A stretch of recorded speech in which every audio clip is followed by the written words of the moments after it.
Hi everyone. So most of you already know I'm Holly and I've just started my second year of the IB diploma. So essentially this whole purpose of this video is that I'm going to basically be discussing my own evaluation of the IB itself, like the experience so far I've had to wrap up this YouTube channel experience, because Rana and I have already covered most of the content, and by this I mean the subjects we each take, which we think we wanted to talk to you guys about. If you have any questions, feel free to email us. This is our email. So yeah, okay, so let's start. So hopefully once we complete the diploma, we can make one more video all together to share like our full experience, like compared to what it was at the beginning to at the end, so like after we're done, because we still haven't finished the IB yet and still have to take our final exams. Because, and this I think, which is why I think some of my own opinions and beliefs are going to change after the exams, or at least until the exams. We began the whole IB process at the end of our GCSEs before the IB. We had to essentially pick the different choices for our subjects, which and they had to be somewhat related to the careers we want to pursue. I advise actually checking with university requirements to see if you need certain subjects, like in medicine, for example, or in biology degrees. I know you need, depending on where you apply, biology is a must for sure. Math and chemistry is usually what they require. I know some of my classmates at the moment are struggling with this, and so I advise you to call the universities to make sure you know what requirements you have specifically for your subject. Even if you just finished IGCSEs and you're thinking like, oh, that's so far away in the future, it's better to be safe than sorry. So if you know already what you need, you won't have to panic in the middle of year 12 or 13 and you don't have the subject you need for university.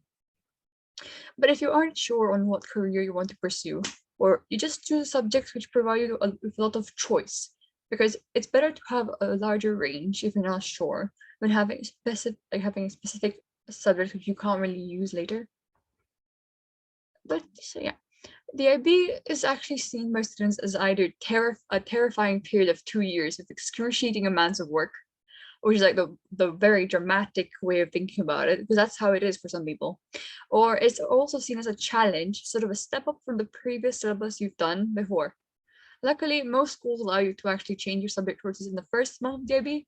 I actually changed one of my own subjects at the beginning of at the end of September, like a month after we began, because I didn't have time. So let me tell you. So initially, I decided to go for the math analysis and approaches, which is the math tutor is doing at a higher level.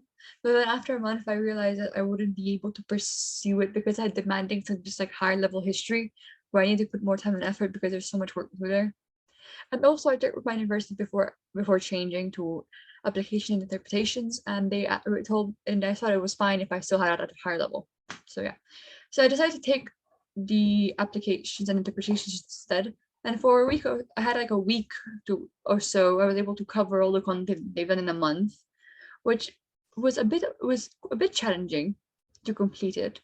But it also meant that afterwards, after completing the things I've missed in AI, it meant that I would have more time to equally distribute my time for other subjects as well, because you can't just focus on one subject completely if it takes all your time and not the others, because we'll see that this will actually start causing a bigger effect. You'll see that you're running out of time for everything, and you don't want to do that.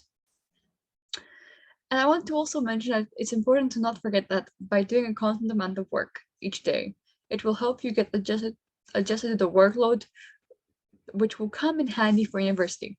Multiple different students from our school and other schools who completed the IB diploma have been saying that by adjusting the IB itself, like if it was difficult sometimes for them to just do it initially in like school. However, at university, they've realized that the IB actually made it easier for them in comparison to some of their other classmates who didn't do the IB to get used to the whole experience and the workload, which I think it's actually relevant because most of us are going to go to university again.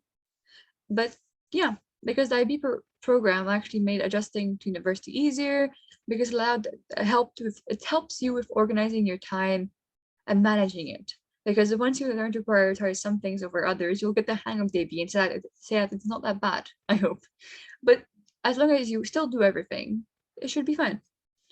Anyway, I know that I already discussed in this video about the important things that most of us in year 12 identified are useful to make the whole IB thing more manageable.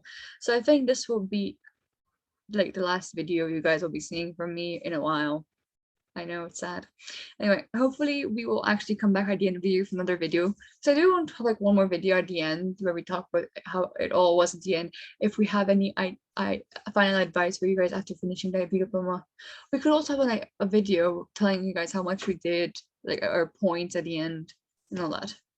But yeah, so Rana is going to make the final video from this channel for the few couple months coming up.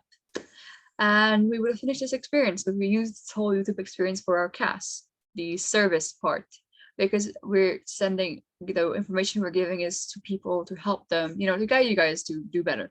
So yeah, I really wish you good luck. Please email us if there's anything you have any questions with. I'm usually the one answering the emails because others aren't that bothered to check their emails. That's fine. I'll answer to my best of my abilities. So yeah, if you have any questions, please email me. It's been nice to be doing this YouTube channel with you guys. So yeah, I'm gonna say bye now and hopefully we'll see each other later. Okay, bye guys.